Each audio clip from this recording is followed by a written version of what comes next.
the voice of the beat. You know what I want. Blaze up. Come on, Blaze up. It's the beat for me. Wah wah wah wah wah wah wah wah wah wah wah wah wah wah wah wah wah wah wah for your guy, for your B-O-Y. Drop it for your guy, for your B-O-Y. Do it for your guy, for your B-O-Y. Come on, baby, we live. For your boy, for your boy. For your boy, for your boy. Hustle for your boy. Mix it for your boy. Drop it for your wah wah wah wah wah wah wah wah wah wah wah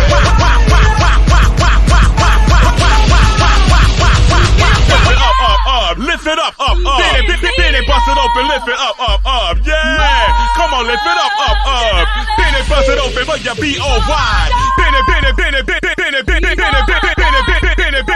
boy, you're rocking for you, lift it up, baby. Mix it with your muscle now. Come on, Blazer, you know. Drop me a nasty beat.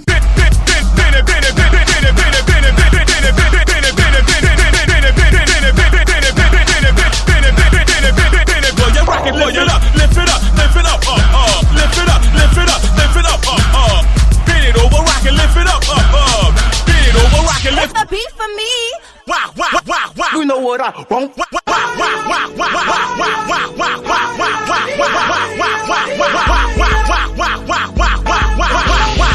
You know what I want.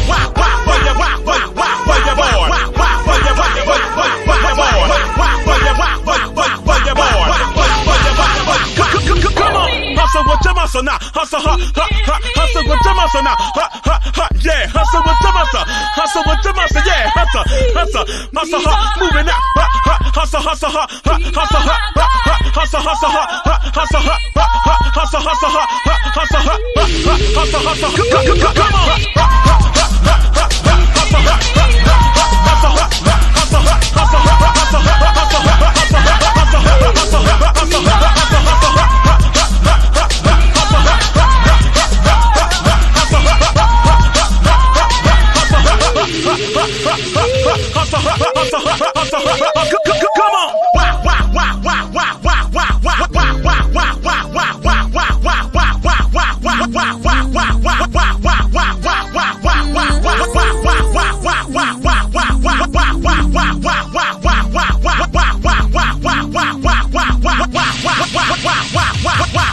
Come on, Blazer, you know what I want.